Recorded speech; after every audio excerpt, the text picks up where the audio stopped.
Welcome to the podcast that explores mysterious disappearances, bizarre worldly occurrences, strange phenomenon, and basically everything that's weird.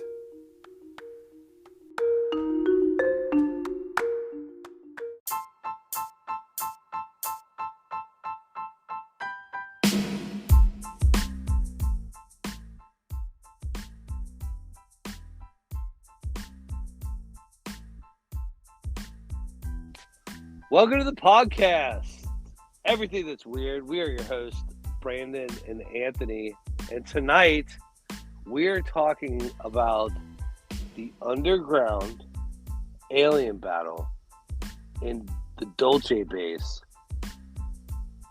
with the eyewitness, Phil Schneider. Okay, when you first came to me with this story, I gotta admit, in my mind, I thought this was gonna be like a fight pit type thing.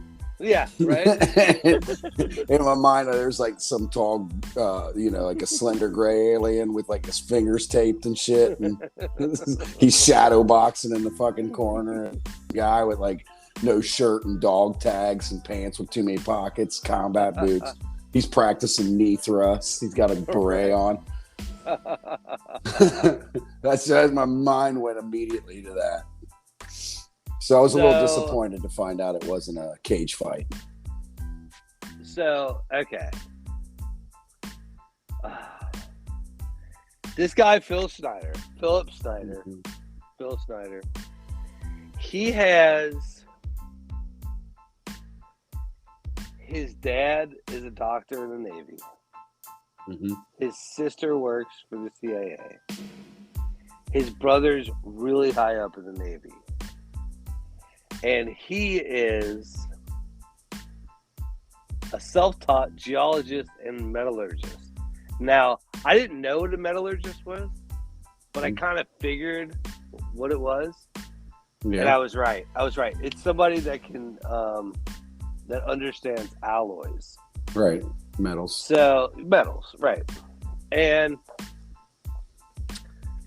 his story starts where he was hired by a company, and his company was hired by the government, and the government hired them to build DUMBs. And DUMBs, D-U-M-B-S, stand for Deep Underground Military Bases. Yeah. He worked for a company called Morrison and Knudsen. And they are a company that does this. So, sidebar, Elon Musk has a company that does this. And he has the best name ever. It's called the Boring Company.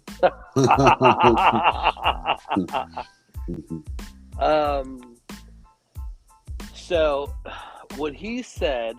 what Philip Schneider said, is that the way they build these underground cities, underground bases, or whatever you want to call them, is they take, just like if you're looking over the ground, they drill 4 points, like a square, 4 points of a square. All right. Straight down. And he said the way they do it is that there's like a grinding thing that grinds the rock. And then there's some kind of technology that heats that rock. Yeah. And makes it liquid and then seals it. It cools off and it becomes like a tunnel. So it makes it into a powder, melts it, and then pushes it to the end, and it becomes like a powder, so that you don't have to get rid of the dirt or the rock or whatever, right? Okay. And that allows this machine to bore down so far.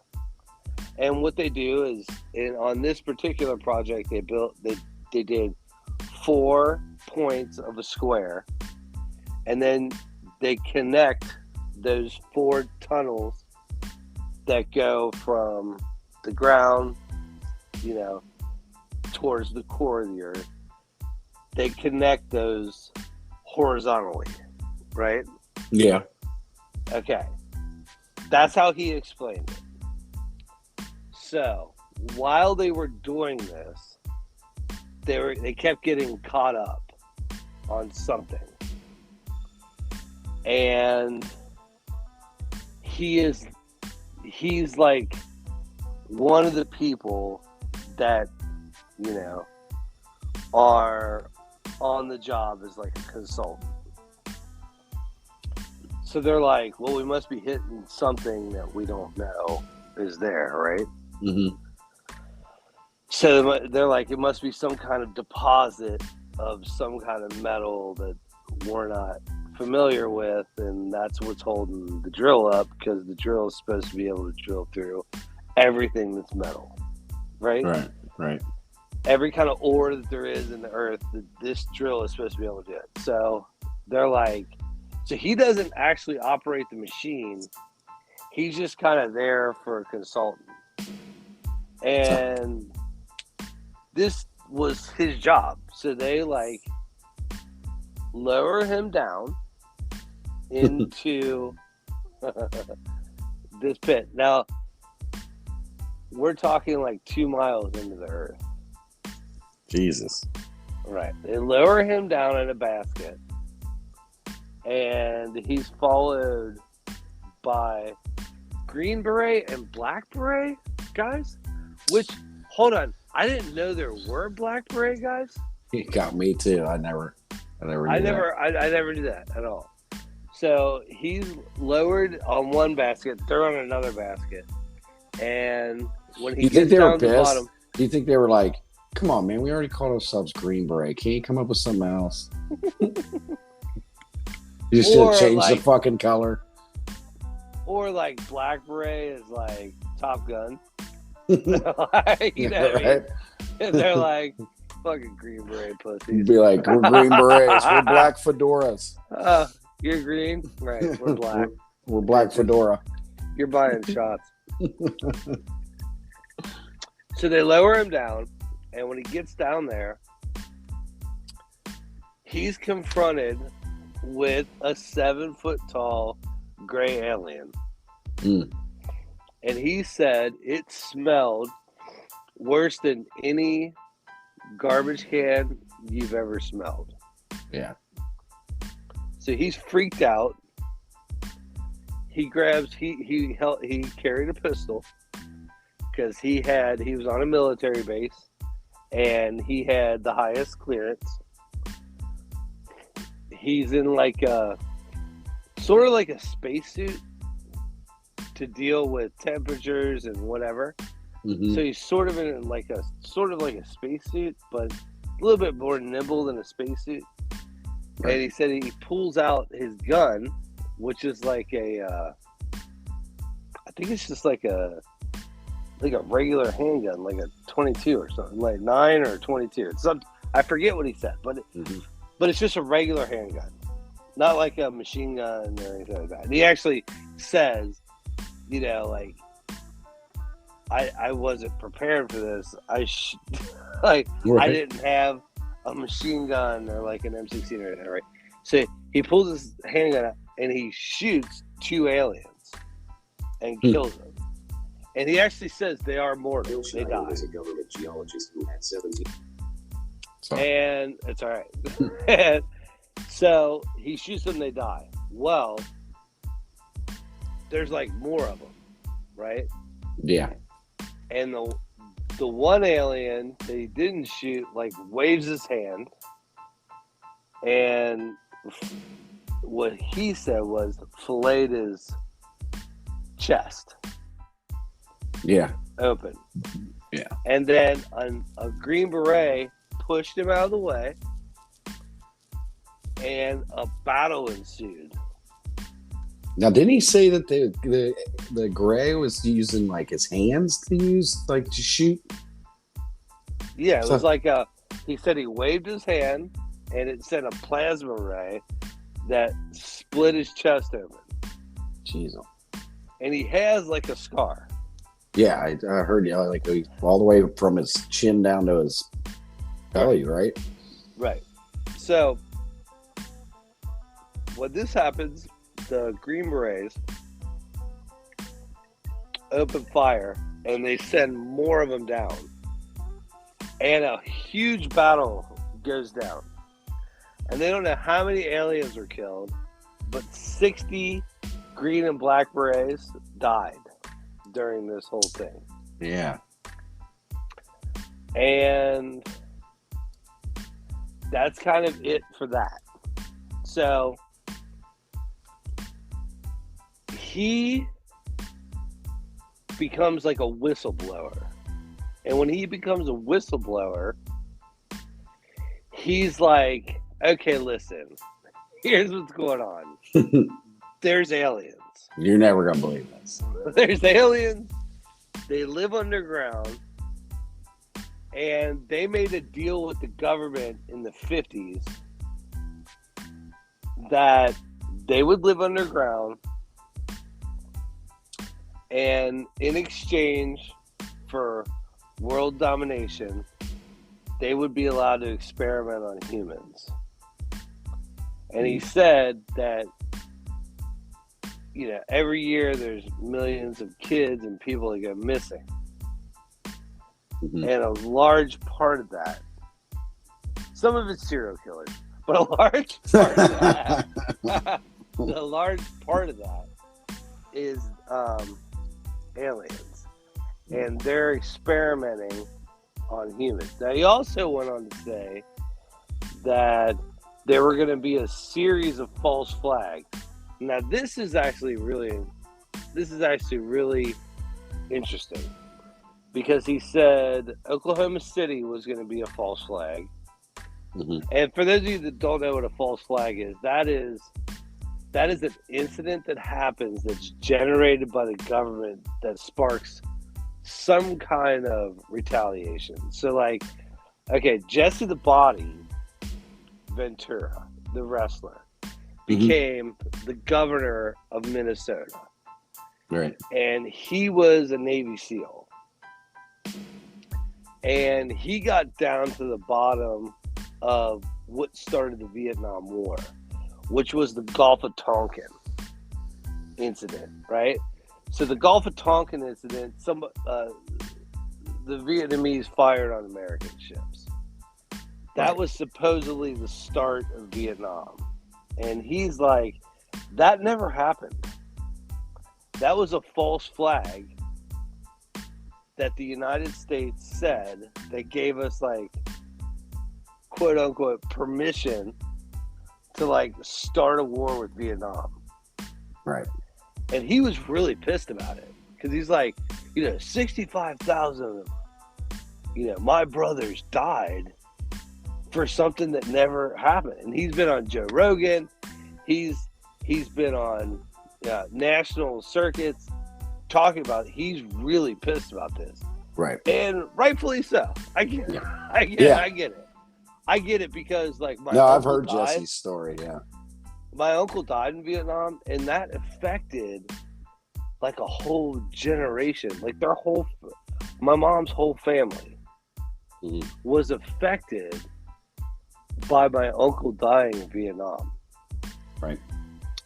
And the fallout that comes with that to the next generation, is terrible. And it takes almost 2 generations removed to get over that. You know what I mean? Sure. To where kids are normal and they don't have chemical dependencies, and they're not they don't have psychological trauma and all that stuff. It almost takes 2 generations removed to get over that stuff. And that is interesting. So he says that Oklahoma City was a false flag, and that there was going to be an attack on the World Trade Centers that was going to be a false flag. Now, the interesting thing is he died in 95. 95 or 96. I don't know. But he dies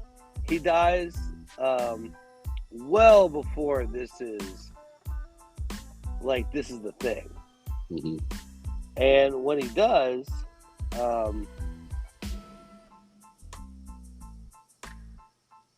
it leaves this whole thing out there that was he like telling the truth or not? Now, when he died in a really like weird circumstance.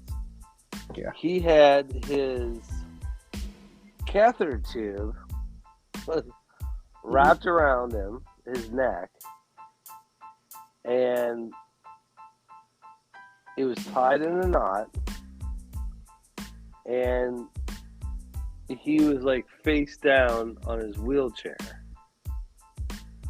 Mm-hmm. And they ruled it a suicide, which sounds like the coroner for the Clintons. Whatever. I'm not Democrat or Republican. He's shot 6 times in the back. Yep. Looks like a right. suicide. But the Clintons, I'm not Republican or Democrat. There's a lot. Yeah, but it doesn't matter. There's a lot of shady shit surrounding that family. It's people crazy, dying. right? People just randomly dying. Yeah. There was one that was like an aide, wasn't he? He got shot in the back, and they were like, "Oh, it was a robbery gone wrong." And one of the guys was shot twice in the back of the head, suicide.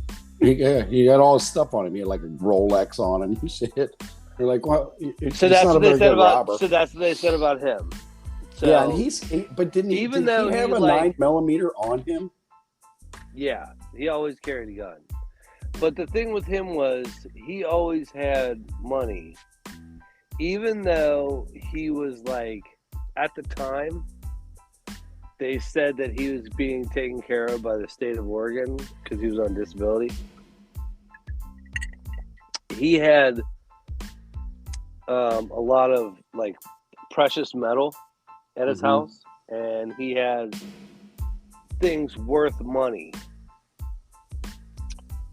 Rare coins and things like that. So like he wasn't robbed, but he had this weird like suicide. So the whole idea is that he comes out in 95 and he's like a whistleblower, right? And you know what? Good for the 90s, because the 90s was full of alien whistleblowers. Am I right? Right. Everybody that was going to like blow the lid off something that was about aliens, they did it in the 90s. They don't do it now. Yeah. Right? Yeah. They got them compartments figured out, man. Yeah. It all happened in the 90s. Which, by the way, sidebar, Woodstock 99 on Netflix. It's really good. You should watch it. I know. I heard about it.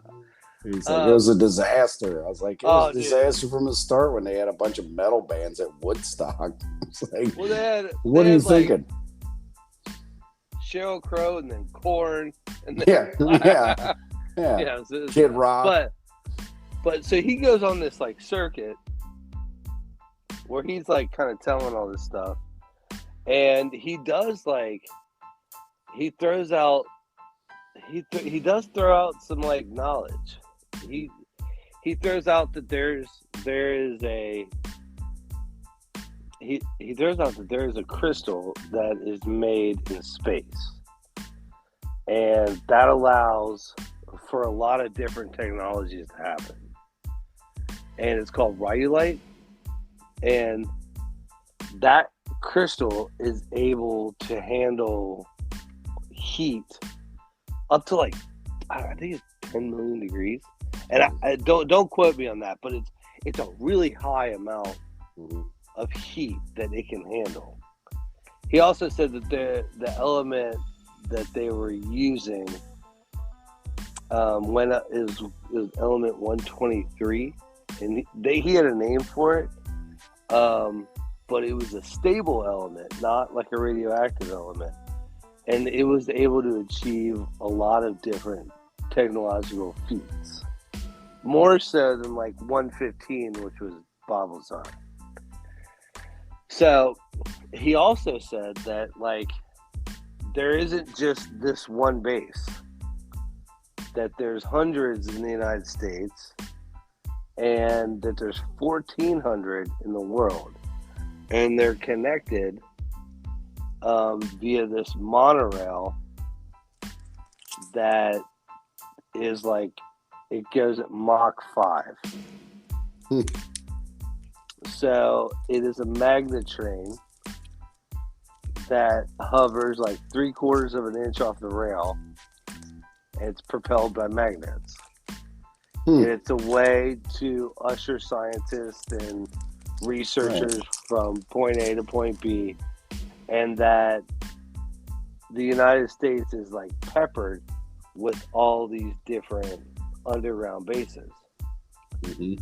He also said that in 1954 there was an arrangement made with the aliens that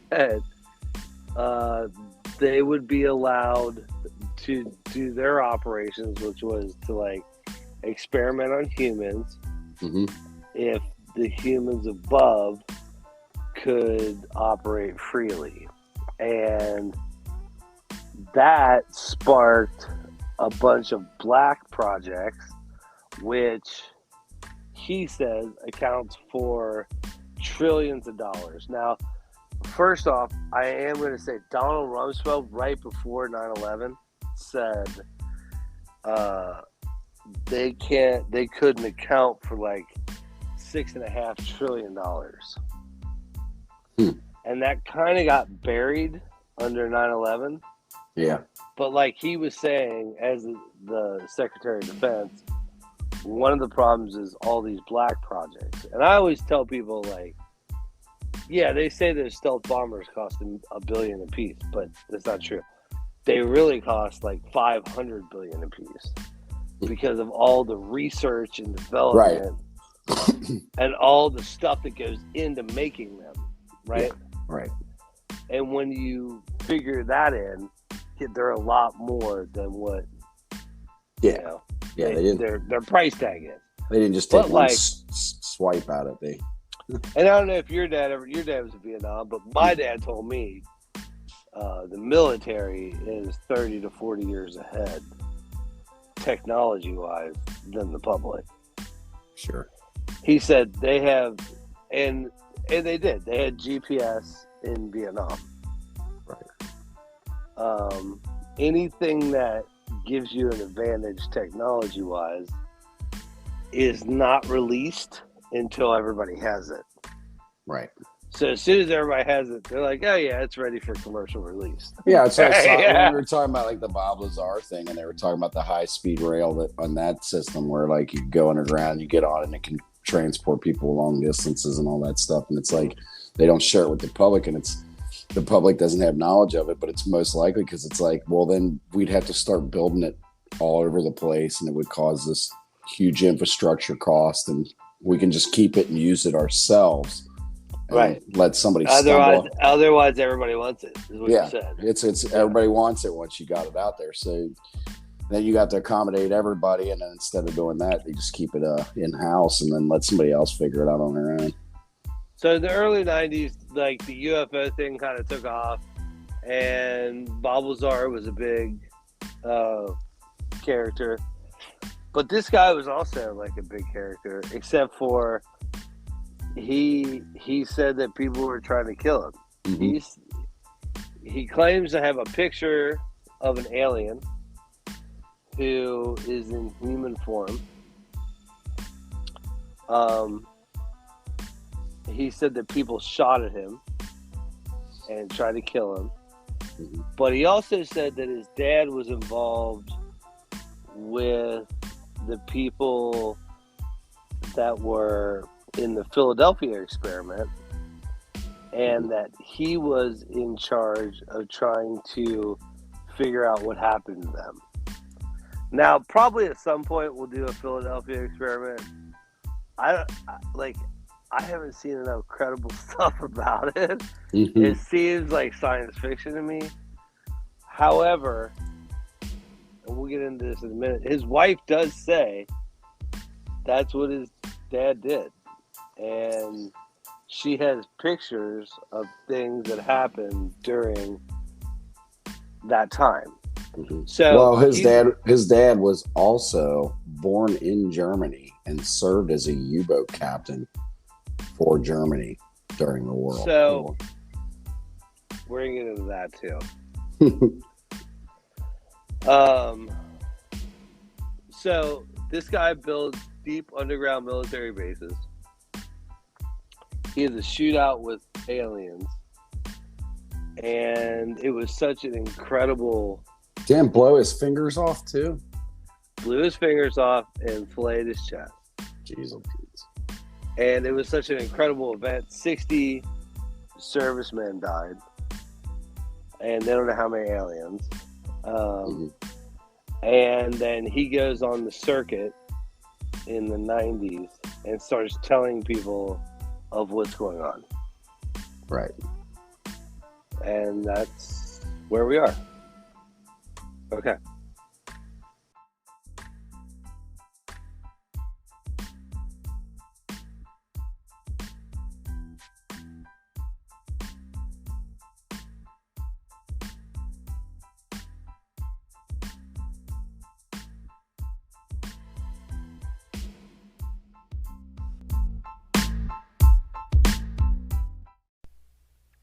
If you haven't heard about Anchor, it's the easiest way to make a podcast. Let me explain. First of all, it's free. Second, there are creation tools that allow you to record and edit your podcast right from your phone or your computer. Anchor will distribute your podcast for you so it can be heard on Spotify, Apple Podcasts, and many more. You can make money from your podcast with no minimum listenership. It's everything you need to make a podcast in one place. Download the free Anchor app or go to anchor.fm to get started.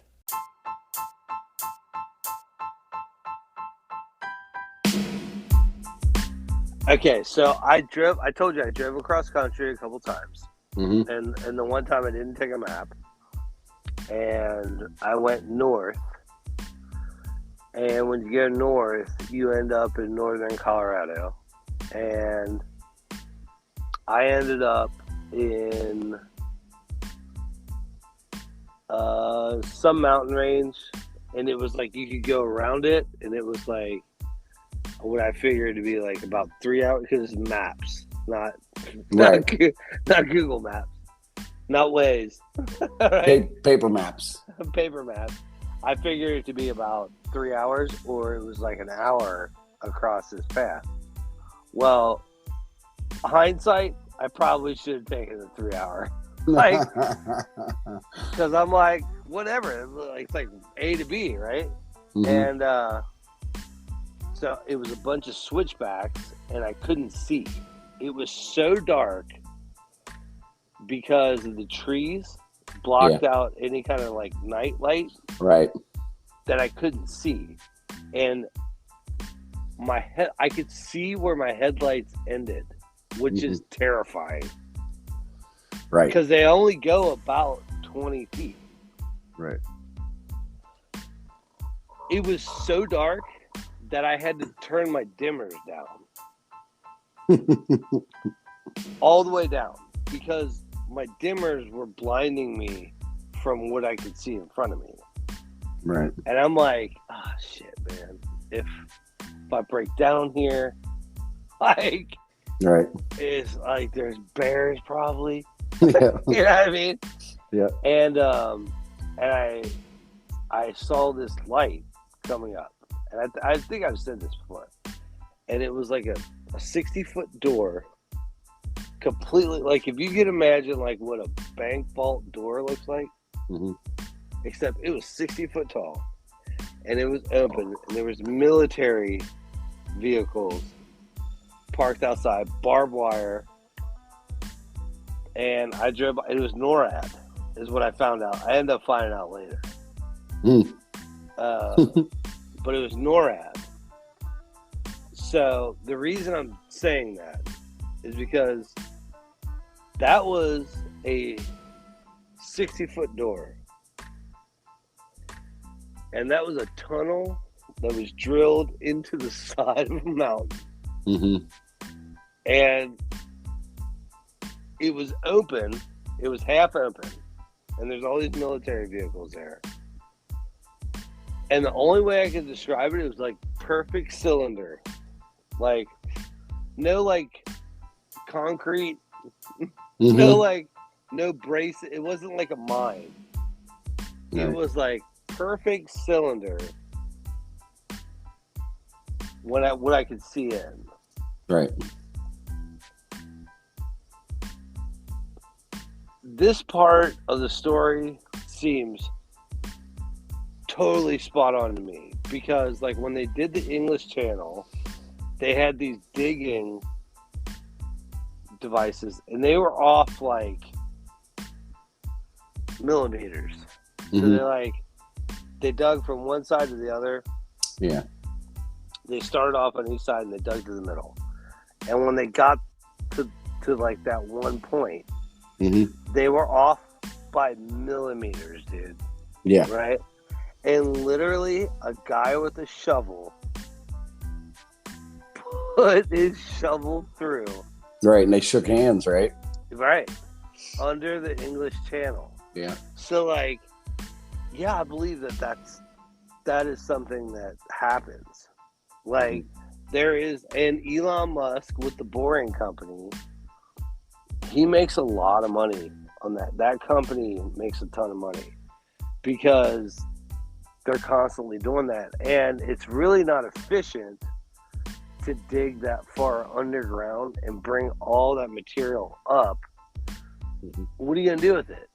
Yeah. Those diggers that made that hole that you were just talking about in the English Channel, they're still buried under there. Yeah, I know. They had no plan. They don't go in reverse. Right. They didn't have any plan to taking them out. They just bored two holes off to the left of one side of the tunnel and the right to the other, and then they buried them. So one of the things with Area 51 is that you always hear is that there's Area 51 where they test stealth and Blackbird and all that shit. Then there's like S4 where they like flying saucers. But a lot of people have said the real like mystery is that what happens underground. Because there's like 8 stories underground that go down to like, 4 miles into the earth of like research, development, and stuff that happens underground. Because it has to be protected from any kind of like bombing or whatever. And one of the things even when they're doing, I know when they're doing some of like, even when they're testing for like them searching for dark matter, things like that, where they're trying to find these unique elements and stuff like that. And, sure. And since we're just talking about these unique elements anyway, they do that stuff underground too, because then you're protected from heavenly bodies and outside effects and electromagnetic forces and shit that are, you can kind of control it underground. Everything gets a little bit more controllable underground, from what I understand. Is the Hadron Collider? How do you say it? It's HDRON. Yeah. The Hadron Collider or whatever. Right. But that's a collider. Yeah, they put them underground. Yeah. They have to put them underground so they can isolate and have no outer interference. Right. So for that makes sense. It kind of does make sense. Now, recently with like FOIA and stuff, they've said that there's several different like high-ranking military officials that think that aliens have always been here, and we are actually the aliens. that's their belief. Like a There's hybrid, or we're just the aliens. We're an experiment. We're like an experiment. Right. So whether that's their belief or science, is probably not science, but like whether that's a belief or an opinion, there are a lot of high-ranking officials that have wrote memos saying that, you know, there's always been this presence of aliens. So just with the Dulce base, that already existed 500 years ago, is what Phil Schneider said. He said that was already in existence. We were building our own things. And yes, there's this treaty because we found them, but we're also trying to control that, you know, we're trying to control that environment. So, like, yes, they've been there, but we are also trying to step up our game, basically, so that we're not, like, slaves to people. He also said that we have the capability of making earthquakes, and you can tell that by whenever there's an earthquake, if it doesn't have reverberation, then it's man-made. Now, I believe that. I do believe that, because there's different ways to... Has that happened? Well, he says in Japan it happened in 95. But we seed clouds.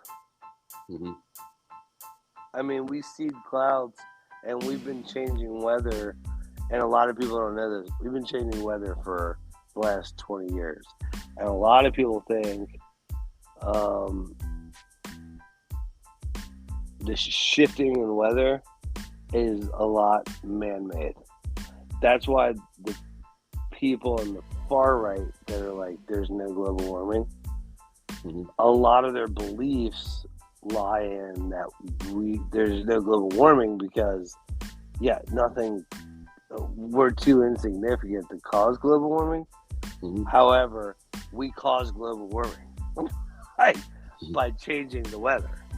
And when you change the weather, it is a delicate balance of, you know, you seed clouds to make it rain, and then that alters like a climate. And when you alter a climate, it's like a butterfly effect. You know, things happen. So this guy seems really, really reliable. He's very matter of fact. He knows all his shit. He knows like all the specific things you should know if you're involved in military contracting. His wife writes a letter after he dies. So I guess they were divorced. I don't know. I didn't really get that. But his wife writes a letter, and she says, you know, I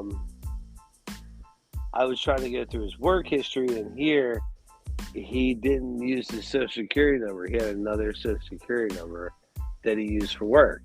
She said, but he did work for this company, and that's what they did. She tried to get his insurance policy for their daughters. And that was like, you know, met with resistance. But she said that she did talk to his brother, and his brother like confirmed a bunch of stuff that she asked. And when it came down to this specific story, she said, you know, I don't know if that's true or not. I don't have any evidence. She said, but I can tell you, I asked him, have you ever been on one of the monorails? And he said no. And she said, if he was going to lie about everything, why would you not lie about being on the monorail? Yeah. In these underground bases. So, there's that. But there's also people that say he's just crazy. and that he had, mental problems, and he had several. He's had several medical problems. Yes. Around the time he died, it said he had chronic lower back pain, osteoporosis, multiple sclerosis. Occasionally he'd use crutches, a body brace, leg braces. He had a bladder bag, a catheter, diapers, a wheelchair. So one of the things he says is that a lot of the diseases that were brought on, he called them designer diseases. He said they're a direct correlation to aliens. And he's like, and a lot of them are autoimmune. So he said AIDS. And this is what kind of turned me a little bit. Super flus.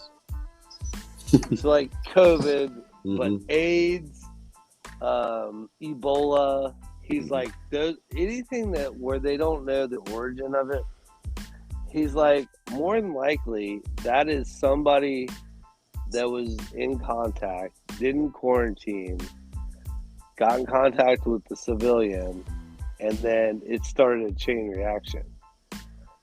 And he's like, I never did believe that AIDS came from a monkey, which I don't either. I never did. Like, I never really did believe that AIDS was just like a gay thing. Even though it started off in that population, like, it seemed like, okay, what? Like, well, I think it was most prevalent in that population as far as being reported and stuff, because it was getting easily transferred, and what you had, right? But like, people that don't want to be associated with that weren't coming forward with their AIDS cases. Sometimes they were getting hidden or swept under the rug because they were like, I don't want people to think I'm gay. But like, it was a different time. It came from a monkey? Yeah, that's and that's weird. Like, even like patient zero, they've said like patient zero is a myth. Like, they don't know for sure that he was patient zero. Right. Which, is crazy, because our whole life they're like, yeah, there was this one guy that fucking had AIDS from a monkey. And and they just told us that. That's what they try to tell us with the COVID thing. They try to tell us it was from them eating bats or some shit. And that wasn't true. It wasn't even close to true. So like, it's really interesting, because he said like this is part of his thing. Side note, part of my one conspiracy, I guess you would say, is that there's an elite group and the CDC have been working together for decades to try and call the population, because I think the CDC has always preached that we're overpopulated. Okay, so I'm so glad you said that. That was the other thing that he talked about, is that there is this agenda for a new world order, and that they made a deal with the aliens that by 2029 we'd be at 500 million world pop. And he said they've already started implementing different things to do that. Yeah. And they're going to say that there's going to be a series of diseases, a series of wars that's going to like. His name's Bill Gates. The only reason I don't think I'm supposed to just believe he's running around Africa inoculating entire villages for no reason at all. Come on, man. The only reason I don't think he's up to something is because who's going to buy his computers? But like, I don't think he cares. He done made the money. He doesn't give a shit anymore. But when he was talking about like how all this is funded, he mentioned that there's like a black budget, and we were talking like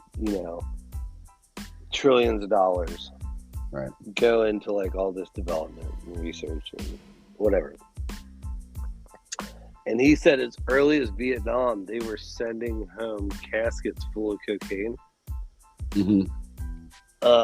to like fund this. And there was, when Ronald Reagan said there was a war on drugs, it wasn't a war on drugs. It was a war on cartels, because the cartels were bringing the drugs over. Yeah. And they were dipping into the government's money on basically cocaine. Yeah. Okay. There's a movie called American Made. Yeah. We talked There's about the Iran-Contra affairs. it. Mm-hmm. That's documented. Like, Yeah. That's real life. Yeah. That did happen. Whether or not you want to believe it or not, the United States did engage in drug dealing to raise money for different things. Mm-hmm. Sure. And so it doesn't seem way out of line that they wouldn't fucking sell coke to build stealth bombers. Mm-hmm. You know? Right. It sounds crazy to say it out loud, right? Yeah. However, it doesn't. Like, that's what we do. You know what I mean? Right. So, I don't know, man. This guy has a lot of stuff tied to him. Now, he does have roommates that said he's crazy. Mm-hmm. He had roommates during the 70s that are like, he's mentally unstable. And that is something you have to, like, take into consideration. Mm-hmm. His roommates are like, he's a liar and he's crazy. And his dad, one of the things was, his dad was never a German U-boat captain. He was only an admiral in the Navy. However, other people are like, yeah, he said that because they're Jewish and they hid their heritage in the German Reich. Mm-hmm. And that was when his dad had a chance to escape, he escaped. Mm-hmm. And, you know, it's like Operation Paperclip, when we took Jewish Germans Mm-hmm. for their skills here, you know, Right. like Oppenheimer built the atomic bomb, you know, Right. so like, and he has a deep history of government employees. Like, they're deep into it. They're not just like cops or firemen. They're like CIA, Right. You know, high Navy officials. And if he's somebody that does what he does, yeah, I mean, seems like that's something you would hire. That's somebody you would hire because you're like, they're loyal. Mm-hmm. And that's what he said. He said the people that work on these projects love their country more than they love their life. Mm-hmm. Yeah. Okay. Now he do you want to talk about his suicide? And I'm using air quotes because there's because I was just going through some of it, you know, and I'm looking at some of the things that they were saying about like how he was found, and that the way I read it, did he not have they saw the marks from the catheter tube on his neck, but they don't have, it wasn't on his neck when they found it. See, I've heard a couple of different things. I heard that it was a piano wire. I heard that he had the catheter. He was choked with the catheter. I also heard that like he was tortured.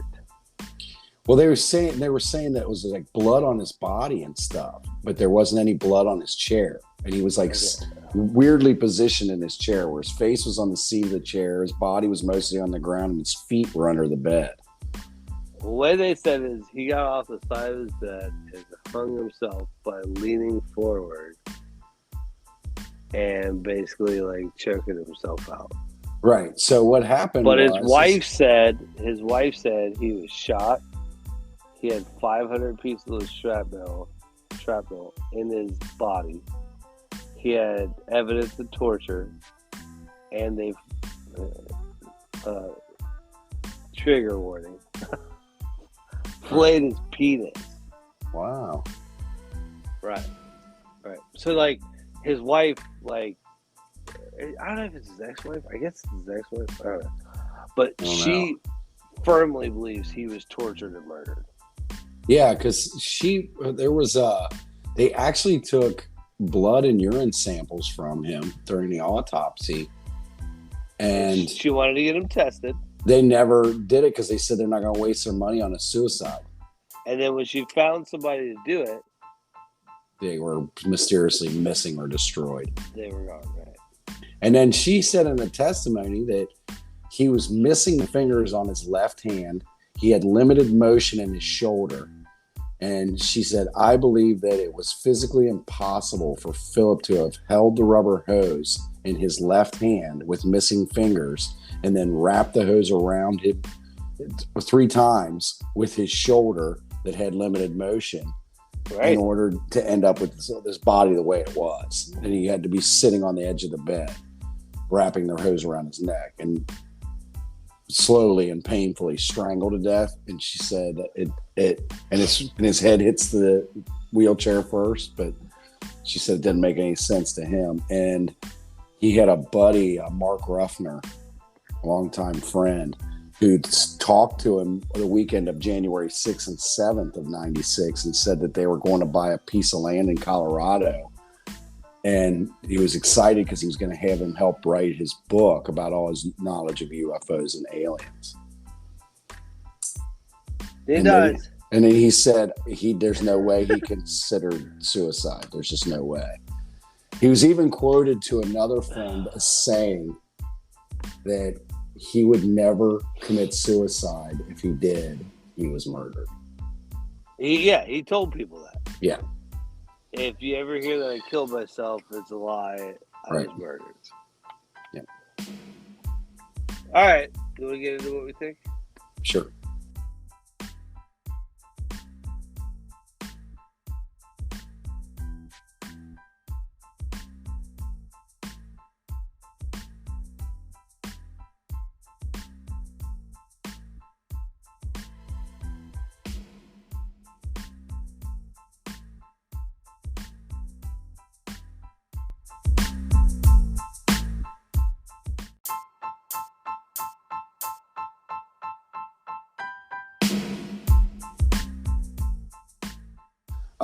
I think this is a crazy dude that tried to make himself more important than he was. He had some scars, and he gave him a story. I just don't. I mean, I don't think that. I could see that. I do see that. Because to me, I don't know. I can't see this higher intelligence. Because according to him, the Greys, they have like a 1200 IQ, and they live down there on people and cow blood.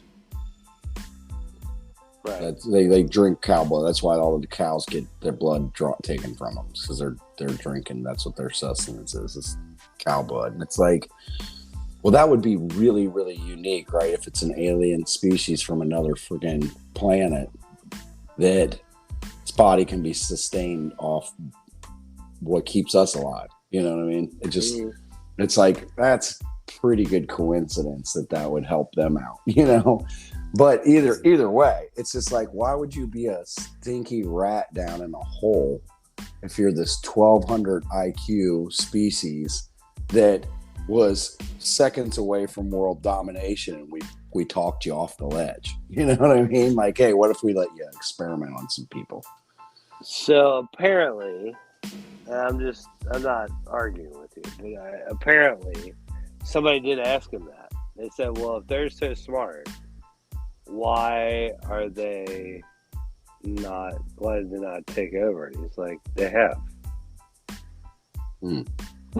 Just saying. Mm. He's like, they prefer underground. They can't handle the sunlight. They can't handle the environment up top. Well, what about the stink? I mean, like, you figure, because see, I'm putting it together in my head like this. If you're stinking like rotten garbage, if you're smelling like that, it's because you're not clean, right? Like, it's not because, like, unless they got like some kind of musk gland that's giving off hot garbage smell. It's like you think to yourself, like, as an intelligent creature that, especially in a foreign world full of potential germs and shit that could kill you, you know what I mean? Because your body's not. You would smell good. You would smell. You wouldn't smell at all, probably. You know what I mean? Like you'd be like super aware and like clean and not stinky hot garbage. I expect that out of Bigfoot, not. So Jim Gaffey had said the laziest jingle writer in the world is the guy that did the Menon, like by Menon. Yeah. He's like, what is Menon even made of? Because it smells like urinal cake. But you'd think there'd be like some kind of like, you know what I mean? Like, it just, that part, it stuck with me. And I was like, why do they smell so bad? Like, because if it's like like they smell bad because they're around like death and decay because they're drinking blood or something, like, things don't add up. They're like, you would think that, you would have to protect yourself against this world's germs and disease, because it's like War of the Worlds, we were supposed to get taken over by them, and then like they got taken out by like the common cold, Yeah. and it's because it's just like something really simple, but their bodies weren't ready for that. And it's just like anybody else can experience this. If you travel to a foreign country, and they're like, don't drink the water, it's not necessarily because they have bad water. They just have bacteria in it that your body is not immune to, like theirs is. You haven't grown up there drinking it your whole life and built up immunity to the germs and the different bacteria that are in their water system. And that's why you have to treat every water different too. You have to use different processes to clean it because it all contains different stuff. Now, so it happens just traveling from country to country. Why wouldn't it happen traveling from space? Maybe they figured it all out. Maybe the smell has something to do with them surviving. You know what I mean? And it's like, well, if we let this stinky mold grow on us, then we're protected from this bacteria. I don't know, but that part just didn't sit well with me. It's like, why do they smell? That's like a Bigfoot thing, right? Smells like Bigfoot's dick. Yeah, he's got like, that's a big hairy monster. It's gonna get. I know how my dogs, if they get out in the woods and roll in some dead animal and shit, they stink when they come back. But I don't know. It was just weird to me that, and I think if you're gonna, so you think it's completely fabricated? I think he came up with a good, because this is another one of those cases too where I feel like, once you've gotten popular for something you've said, all of a sudden you have way more information than you should. And I feel like he was kind of like that when he started doing his tour. He was talking about all these other fucking things that are going on and what their plans are and what they're doing. And it's like, okay, I get it if you saw something and you're just going to these things and going, this is what I saw. I don't know anything outside of that because it was an alien fucking race and I had no idea what they were doing. I couldn't even communicate with them. But that would be more realistic to me than I now know all the ins and outs of alien stuff. Here, let me tell you about this. There's bases everywhere. I'll tell you all about them. And it's like, well, weren't you just at like one and you were digging a hole? Like, I feel like there's a lot of them that do that. We've had a few cases that we've discussed on this show before where it's like Bob Lazar was the one that did. You know what I mean? It's not like Bob came out with more information. Right. He was like, I don't know. That's what makes his story more believable to me, is because he's like, I don't know. I don't know. That's a great answer. I don't know. I wish I did. Because I think as some of these other people are like, yeah, well, that's what it's just like the White Walkers out in the desert, walking with the tall whites. Yeah. All of a sudden, he had like a shit ton of information. He's like going to these things and he's talking to people, and it's just like the more he talks to people, the more information he has. And it's like, how are you getting this information? And it's really just being in that circle now and everybody's sharing their stuff with you, and you kind of like take liberties with your story and say, well, if that's what you're saying, then it makes sense that in my story, this is probably what was happening. When they should just be saying, I don't fucking know. Right. And I think that's the huge difference for me. I think Bob Lazar sounds like a believable story when you hear him telling it, because he tells the same fucking story. He hasn't added anything on, because he hasn't been privileged to any more information. No, he's actually disappointed. Yeah, because they're not going to let him around it anymore. You know what I mean? Right. They're not going to even let him know about that stuff. So I just think it was one of those things where it's like, once they start giving out more information than they should have, it kind of turns it for me. I can still believe in Bob Lazar, but I can't get on with some of these other guys that are got new information when they're a whistleblower. Whistleblowers have a stop in their information. He did die in 95. 96. Yeah. But still, he did do quite. I mean, what was his original sighting was what, 79? Yeah, but he didn't say anything until the 90s.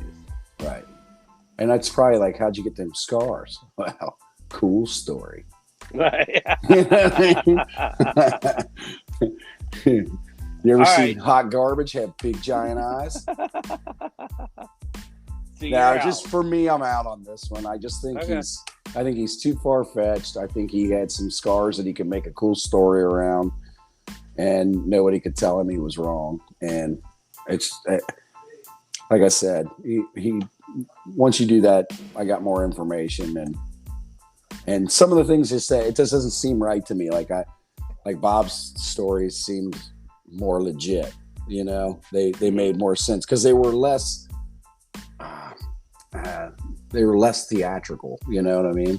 Right. They were kind of boring. Like, it's like, yeah, it was just kind of like a big door, and we went through it.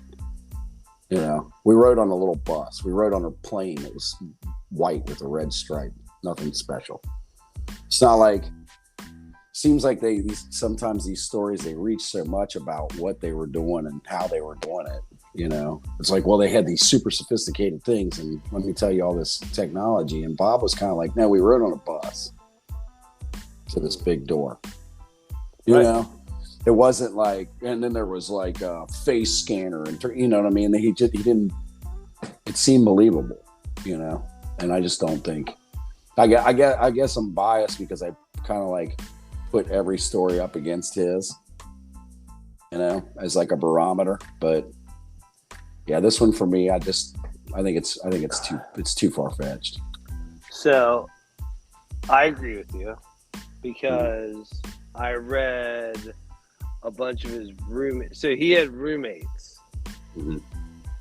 He was also on Oregon's Medicaid when he died. Mm. And I'm not saying you can't be on Medicaid when you die if you're a high-ranking government official. You just probably aren't. Mm-hmm. Just from, like, I know a little bit about that field. Right. Probably not. The only thing is that, okay, so his roommates are like, he's a liar. They're like, they're not from Germany at all. They're from Russia, and they're Jewish. And the only reason he said that was to make it believable. Yeah.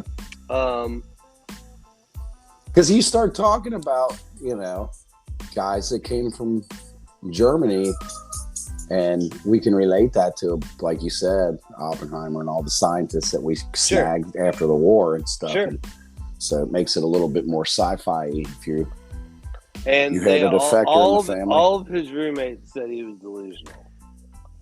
Okay. So that part of me is like, yeah, he's a liar. Yeah.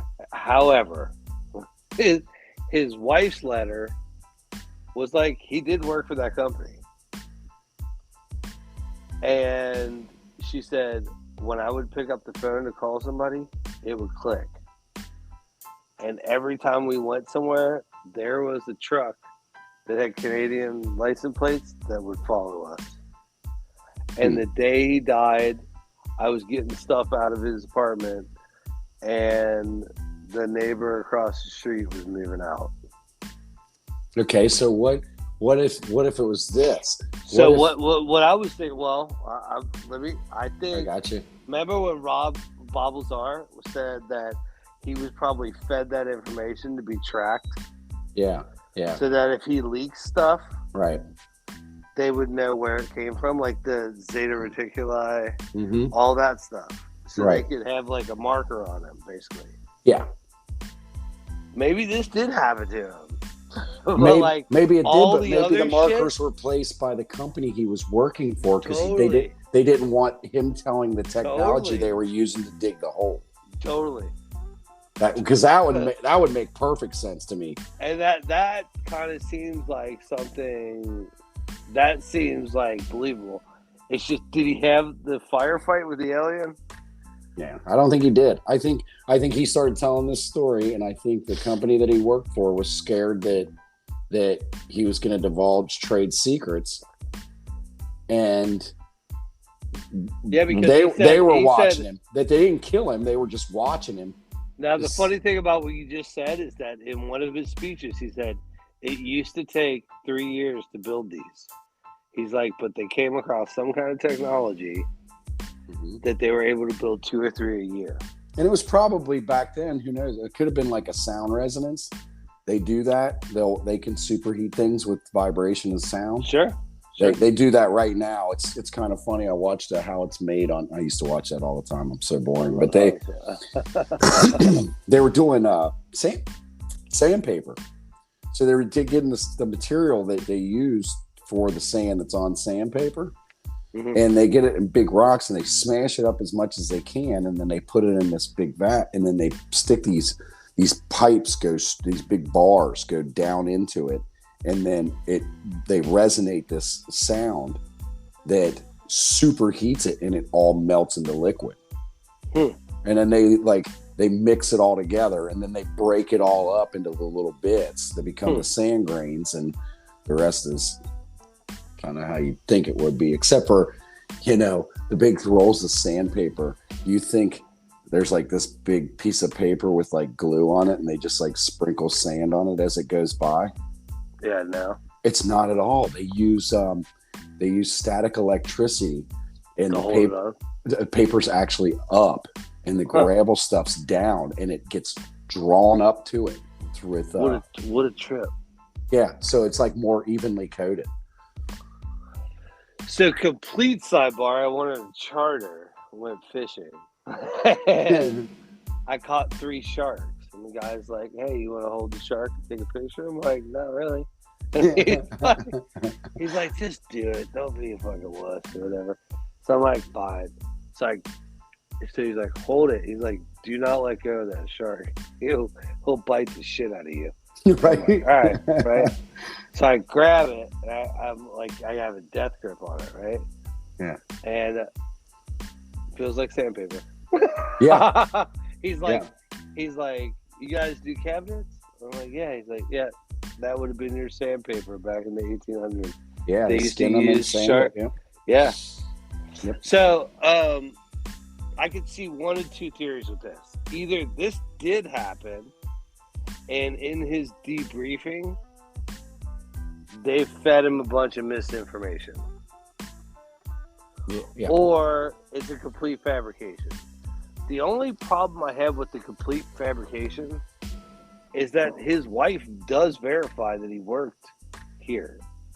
And she does verify that she got to the bottom of like his employment where he had another name and another social security number.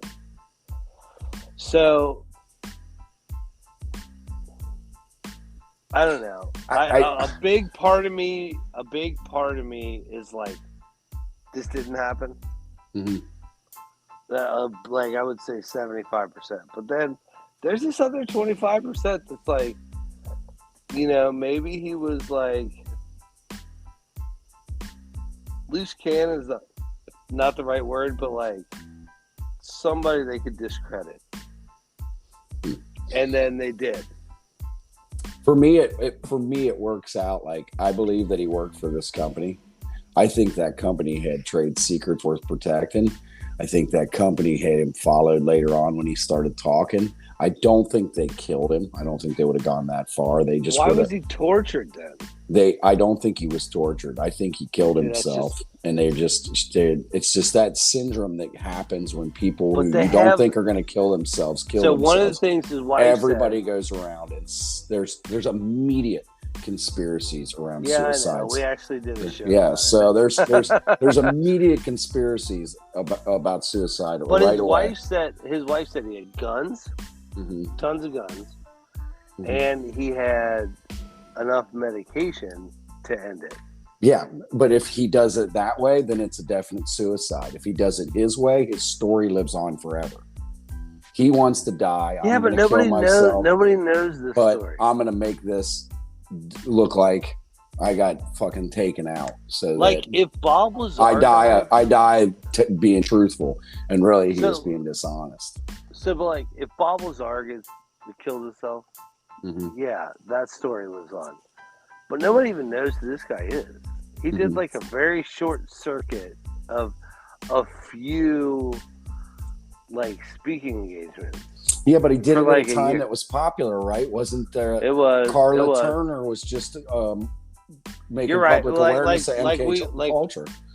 Right, like we were saying, like everything that came out in the 90s. Right. Yeah, Bob Lazar was telling his story. I mean, this was in the hotbed of times to tell your alien story. This dude had an incident that happened when he was working on this project where they probably, because they said that there was an unexplained smell coming out of the holes when they dug those holes. They said they could smell this unexplained smell, and he went down there and he said it got stronger. Now, nothing probably happened, or maybe there was an industrial accident and that caused the scar on his chest and all that stuff. And maybe he didn't say anything at first, but like there might even been a military presence there that made it like easy for him to fabricate the story. Like there was a huge military presence I didn't understand. So I'm going to relate it to all this stuff I'm hearing right now, and I'm going to go on my own circuit and tell this story. And I do know, like if you go to hot springs and you go to like the spa, like the water that comes from the earth that is like has healing properties, quote unquote. Right. It smells like rotten eggs. Yeah, sure. Sulfur. It's straight sulfur. And that gets, you get into it and it like your aches, your pains, all that shit like goes away. But you smell like ass when you're done. Yeah. And you have to get a shower to get that like off you. So for that, I don't know, maybe he went to a spa and he knew that. But I'm wondering, at the time he was telling his story, wasn't there even underground alien stories already? I don't know. That's a good question. When was the Walking with the Tall Whites timeline? In the 60s, but he was above ground. Right, but I'm saying like... He was Vietnam. It was Vietnam, so it was the 60s. Because he described other aliens, though. He did. He did the tall whites thing, but he also said that there were other aliens that lived underground. Right. And stuff like that. So like his wife's account, and then other people's account, and then like this new like FOIA thing where they say aliens have been here and they live underground. Yes. Is the 25% for me. But the majority of this story, I think, is false. Right. So And I think this is our first one. Are we implausible? I don't. I got no faith in this story. I mean, you say none. I'm not. As far as aliens are concerned, zero confidence in this story. So I think it's about 25%. It's more than likely implausible that this happened. Not that it didn't happen, just like a very small, like a quarter that it did. And if it did, it's, right. What do you do? And I'd like to see, I mean, I'd have to do the cross-referencing, but I think that there's probably plenty of stories that are closer, like there was an underground alien thing that was already known when he started telling his story. I'm willing to bet there was. I bet you his brain did the association. Hey, I went down in this mine. I was way down under the ground. You know what I mean? I got all fucked up, lost 2 fingers. It was never reported because I do know that they do it. Like, what if like his company paid him off to not talk about his industrial accident, and that's why they were following him around, because they found out he was saying other shit. I saw in NORAD firsthand. I did see that, and I think that was probably like, whatever. It was probably like the maintenance entrance or something. But right, sure. But like, that was in the side of a fucking mountain, and it was completely cylindrical. Like, there was no braces. It wasn't like a mine where they had to build it up. No, that was completely like a drain tunnel, but it was 60 feet tall, and they had a giant bank vault door that was half open. Right. So I did see that with my own eyes. And that was probably something that's like they didn't care about, because it's like, it's probably, like I said, a maintenance entrance or something stupid, And I wonder too. I'm curious about this too. I wonder if you need to maintain some kind of military presence if you are digging that deep. I'm sure. Right? Like there's got to be some checks and balances you got to go through, where they got to be there like, hey, we got to be here in case something fucking weird happens. I'm sure. So maybe that was part of it too. Like there had to be a military presence because they were digging 3 miles into the earth. It's just, to me, it's so far off that that's the quarter of the person. That's right. The quarter that I'm leaving him.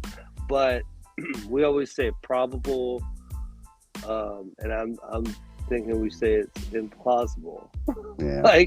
like maybe there's a little bit of truth to it, but like honestly, probably not. The best lies always have a little truth. So right. I think you probably worked for the company, dug those places and stuff like that, but I don't think anything to do with aliens. I mean, the smell part got me. I was like, doesn't seem right. They get close. You'd think they'd be evolved, clean, Seems like all evolved species are clean, So I think we reached a conclusion. It's implausible. Right. All right. Well, I'm Anthony. I'm Brandon. And this is Everything That's Weird.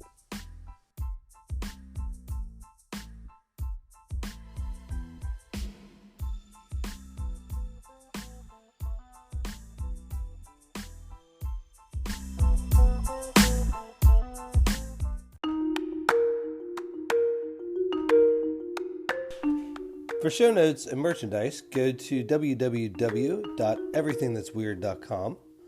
Follow us on Instagram and Twitter. And be sure to like, subscribe, and review anywhere that you listen to podcasts. Thank you for listening. See you next time.